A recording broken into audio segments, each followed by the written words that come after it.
TET পাশ করে শিক্ষকতার চাকরি পাওয়ার নিশ্চয়তা পাচ্ছেন না অনেকেই, কারণ রাজ্য সরকারের শিক্ষা দপ্তরের নতুন এক ফরমান, যার ফলে আশঙ্কায় ভুগছেন অনেকেই। আর এই আশঙ্কা থেকেই সোমবার টেট উত্তীর্ণরা শিক্ষা দপ্তরের সামনে বিক্ষোভ দেখান। গত বছর সেপ্টেম্বর মাসে একবার টেট পরীক্ষায় উত্তীর্ণ হয়েছিলেন বেকার যুবক যুবতীরা। ডিসেম্বর মাসে হয় আরেকবার টেট পরীক্ষা, সেখানেও ভালো সংখ্যক ছেলে মেয়ে টেট পাশ করেন। যারা টেট পাশ করেছেন তাদের সবাইকে চাকুরি দেবার কথা, কিন্তু রাজ্যের শিক্ষা দপ্তর নতুন নিয়ম করেছে। সেপ্টেম্বর এবং ডিসেম্বরে যারা টেট পাস করেছেন তাদের একসঙ্গে করে একটি মেধা তালিকা ঘোষণা করা হবে। সেই মেধা তালিকা থেকে শিক্ষক নিয়োগ করা হবে। এতেই ক্ষিপ্ত হয়ে উঠেছেন টেট উত্তীর্ণরা, কারণ পরীক্ষার আগে কোথাও বলা হয়নি পাস করার পর নতুন করে মেধা তালিকা তৈরি করা হবে। তাহলে এখন এই ব্যাপারটিকে সামনে আনা হচ্ছে কেন? দ্বিতীয়ত, সেপ্টেম্বর এবং ডিসেম্বর এই 2 মাসে প্রায় 791 জন টেট পাস করেছেন, কিন্তু শিক্ষা দপ্তর যে নতুন বিজ্ঞপ্তি জারি করেছে তাতে 495 জন শিক্ষক নিয়োগের কথা বলা হয়েছে, যার ফলে প্রায় 300 জন টেট পাস করার পরেও চাকুরি থেকে বঞ্চিত হয়ে যাবেন। যার কারণে সোমবার টেট উত্তীর্ণ বেকার যুবক যুবতীরা শিক্ষা ভবন অভিযান করেন এবং ঘেরাও করে রাখেন শিক্ষা অধিকর্তাকে। তো বলেছিল যে ডিসেম্বর মাসে যে পরীক্ষাটা হয়েছে আবার সেকেন্ড টাইম যখন আবার পরীক্ষা হয়েছে, সেখান থেকেও মোটামুটি 350 জনের মতো ক্যান্ডিডেট কোয়ালিফাই করেছে।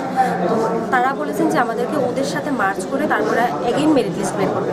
তো স্যার, আমাদের একটাই এখন প্রশ্ন যে যদি ওদের সাথে আমাদেরকে আবার মার্চ করে, তাহলে আমরা যারা এই সেশনের যারা আমরা বাদ করে যাব তারা আবার বাদ করবো, চান্স আছে বাদ করার অনেকটা। কারণ ওরা সেকেন্ড টাইম পড়াশোনা করেছে, 3 মাস বেশি প্রিপারেশান নিয়েছে, এগেইন পরীক্ষা দিয়েছে।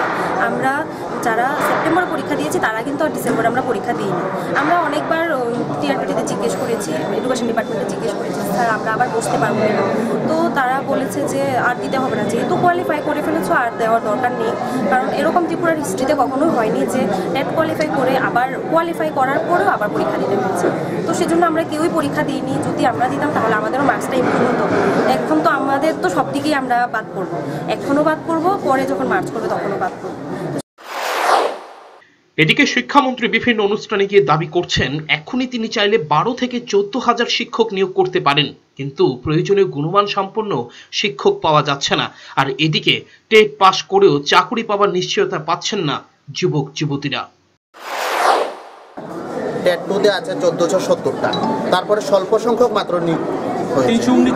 তারপরে পূর্বতন সরকারের আমলের কথা যদি আমরা বাদ দিয়েও দেই, নতুন সরকার যখন আসার পর আপনারা সকলেই জানেন যে কেন্দ্রের কাছে এককালীন ছাড় চেয়েছিলেন।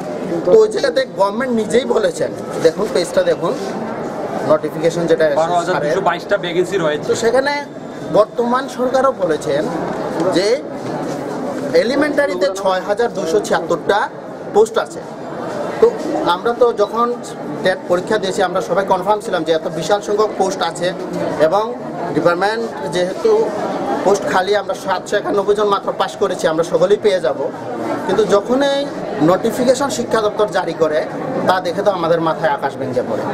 টেট 1-এ দেখা গেল মাত্র 180টা, যেখানে লাস্ট যখন রিক্রুটমেন্ট হয়েছিল সেখানে 6,422টা, হঠাৎ করে 180টাতে চলে এলো।